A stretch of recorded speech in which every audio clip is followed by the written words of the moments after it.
everyone, welcome to Soul Plug. I am your host, Toony. Thank you for being here. In this video, we're going to talk about machine embroidery. I assume that you already have basic sewing supplies like, scissors and fabric and stuff like that. So I'm not going to talk about those. I'm just going to talk about what you need to get started on machine embroidery, okay? I got started on machine embroidery a few months ago, and when I got started, I didn't know anything about machine embroidery. So I thought, well, now that I have gathered some information and I have done quite a few projects, I would like to share what I know with you in case you're looking into machine embroidery. You might want to know what you need to buy, and hopefully this video will be helpful. Let's get started then. The first thing you're going to need is, of course, an embroidery machine. Now, if you're just getting started and you want to do projects for you want to embroider napkins or maybe baby onesies or stuff like that, like really cute gifts, and you're not looking into getting into embroidery business, you're gonna want to get one of these flatbed single needle machines instead of those like really big 10 needle, 6 needle machines. You're gonna want to focus on these machines.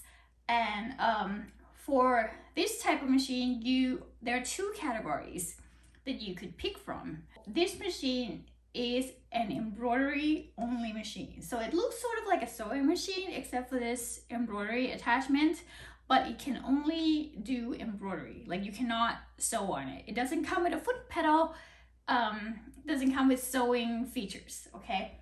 The other kind is a combination machine, sewing and embroidery. So on those machines you can sew and you can embroider, which is kind of cool. However, because you have to switch back and forth, like you have to take this attachment off and then put the sewing attachment on, etc., it can get annoying if you do embroidery a lot. But if you plan to do it once in a blue moon and you mainly just use it for sewing, then I think that's a good option for you. And also, if you don't have a lot of space, you just want one machine that can do lots of things, then that could be an option too. You need to decide whether you want an embroidery only machine or a combination machine. You can buy it new, you can buy it used. I bought this one gently used.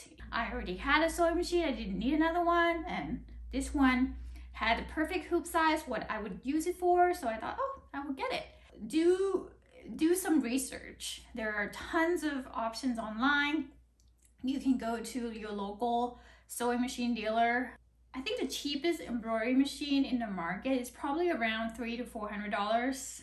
And then the prices go up to thousands of dollars. One factor that kind of determines the price of an embroidery machine is the hoop size that it can embroider on. I'm going to show you some of the hoop sizes that you can get on a domestic flatbed one needle embroidery machine. So my machine is more of a mid-range embroidery machine, and the biggest hoop size that I can embroider on this machine is this size. It's a 6 by 10 inch hoop, and it's plenty big for what I use it for. So so this type of machine can embroider on a hoop this size and smaller. The next smallest hoop size is going to be a very popular hoop size, 5 by 7, and if I can compare that to this one, it's this size. Yeah, and if you plan on embroidering on like a onesie, 5 by 7 is plenty for you. One model from Brother that is really, really popular, the PE 800, can embroider on a 5 by 7 hoop. So look into that. It's a little bit cheaper than this machine, and it's very popular. You get a lot of support on YouTube, online, tons of people use it. So that's great. Okay, The next smallest size, which is gonna be for, I think the smallest embroidery machines in the market, it's gonna be your 4x4 hoop size, which is this one. Yeah, if you want to embroider on like small things and you just want to get started, you just want to see how you feel about machine embroidery and you don't want to spend too much money on an embroidery machine, you just want to get one that can embroider on this hoop size. I'm sorry, I'm stuttering a lot. This is 4x4 and we have a mini one too, and this one I bought off Amazon. It's a 2.5 by something. I never use it. But yeah, you can like hoop really small things on this one. So those are hoop sizes. There are more expensive embroidery machines that can embroider on like really, really big, I think they call them like jumbo hoop sizes. If you're just getting started, unless you're gifted a machine with that capacity, I don't recommend getting one that expensive. I don't know. It's such a big investment for something that you're not sure you're gonna like, you know? The next thing you're gonna need when you want to do machine embroidery is you're gonna need some embroidery needles. Okay, so let me look in my needle box here. Okay, so this is one kind. Hopefully you can see. So embroidery needles are not the same as your universal needles. Of course, they have larger grooves and larger eyes, which are better for embroidery. Can you use universal needles? If you're totally out, like if you already have an embroidery machine and you just really want to get that project done and you just like, it's like 2 o'clock in the morning, you can't go to Joann, you can try it, but because you're watching this video, I hope that you don't have anything yet and you're like ready to go out and buy what you need. So please go buy some embroidery needles because you don't want to mess up your beautiful embroidery project by using the wrong needle, okay? All right, good. And there are 2 sizes. 75, 11 is going to be the go-to size for most projects. These needles work on knits as well as wovens. So in addition to embroidery needles, you also need embroidery thread. What's the difference between embroidery thread and sewing thread? Just looking at these threads, you can see that they are like more shiny than your normal sewing thread. So that's for the look, because when you embroider something, you want it to stand out from the background, right? That's what sets embroidery thread apart from sewing thread.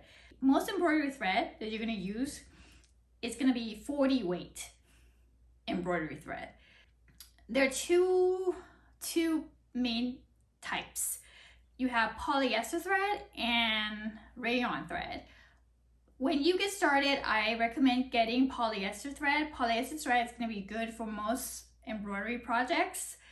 Rayon thread is like natural thread. It breaks more easily, but it's good for like really delicate projects, like if you want to do heirloom projects or freestanding lace, which if you're just getting started, you probably don't know what that means. If you do, that's great. But when I got started, I had no idea. So anyway, go for polyester thread when you get started. It's a lot more affordable. And these are brand threads. This one is a Floriani, which is a popular embroidery supply brand. And this one is Isacord, which is another popular brand. Hopefully you can see that. But anyway, I got most of my thread on Amazon. Bro thread is good with the Sim thread. Just different brands on Amazon. You look at the reviews. You want a lot of colors for embroidery, and these brands can get really expensive if you want to buy like a set of 30 spools, you know. So if you're just getting started, yeah, look on Amazon, see what they have. I use Bro thread and I have never had a problem. And they come, like, the sets come with really cute colors. And they have, like, variegated threads, too. So that's cool. All right. So the threads that I've just mentioned, those are for the needle, your top thread. For your bobbin thread, you need to get thread that's specific to embroidery also, and that's gonna be a different weight of thread. This one is recommended for my particular machine. It's a Brother 90 weight thread. For most bobbin thread for embroidery, you're gonna need either 60 weight or 90 weight. Now that we've talked about thread, the next item that I would like to recommend to you is a thread stand.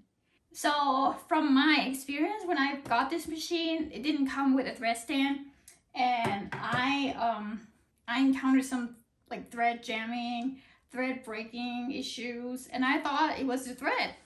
Then I did some research and found out, hey, it might be because I didn't use a thread stand. So the way thread is wound on a spool, there are different ways, but so here's what I found. The way threads are wound around spools are different, and I'm not gonna go into that because I tried and I can't. So anyway, so some spools are troublesome when you put them on, like when you put them horizontally like this. So when you get a thread stand and put the spool in vertically, it helps the thread travel through the path, and it eliminates the thread jamming, thread breaking issues. So that's why I bought one. And since I got my thread stand, that problem has basically disappeared. This costs about $13. I think they're about $10 to $20 depending on the brand. So worth it. Please get one if you can. Next, we're gonna talk about scissors. Okay. When you do embroidery, you're gonna need some embroidery specific scissors. Okay, I'm just gonna put these down so I don't kill myself. So as you can see, these scissors are designed for embroidery so that you can cut your thread tail and like you don't get your hand in there, you see? And this one has blunt ends, while this one has sharp ends. And you gotta be careful when you buy scissors with sharp ends for embroidery, because the ends might poke into your fabric and then ruin your project, so just be careful. But these are good for applique also. If you applique something, you want to cut the edges of your fabric. And this type of embroidery, no, upside down. These are duckbill scissors, and they're for applique when you want to cut fabric that has been appliqued on another piece of fabric. These are gonna help like guide your way so you don't cut the pieces under that fabric, okay? Now, do you need all these scissors when you get started? No, you just need like some snips to cut your thread. If your machine does not like have that like automatic thread trimmer feature, you will need some good scissors. You may be wondering, what about stabilizers?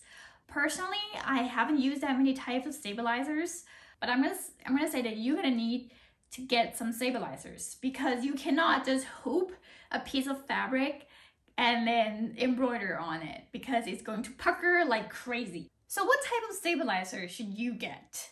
Well, it depends. Are you gonna embroider on sweatshirts, onesies, towels, napkins, quilting cotton? All of those require different types of stabilizers. I can tell you from my experience, I use quilting cotton most of the time. So I interface my quilting cotton with SF101, just like woven interfacing to give it some weight, and then I stabilize it with medium weight cutaway stabilizer most of the time. And my designs are quite dense. I don't have like actual products to show you, but I can show you some pictures. Here are some of the things that I've made on my embroidery machine. I had a lot of fun with these projects. Anyway, so if you want to embroider on towels, you're going to need some other types of stabilizers, which I'm not gonna attempt to teach you because I have never embroidered on a towel before. So please go watch someone else's videos. They're much better at explaining this sort of thing. I hope I have covered all of the things that you need to get started on embroidery.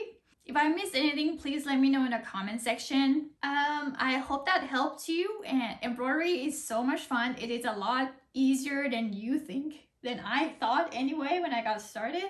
But you know, you gotta learn some basics, and it's just gonna make your projects a lot more like personalized, because you can put words or like names on them, and just like the possibility is endless, and it's a lot of fun. If you're not ready to buy everything right now, that's okay. You get started with one thing. Get a machine and get a few colors of thread. You can just do like monocolor embroidery first and see how it looks, and see if you like it, you know, and then get more thread as you go. Whatever works for you. I hope you find this hobby fun and joyful, and please keep in touch. Let me know what you make. Inspire me. Thank you for watching, and I'll see you in the next video.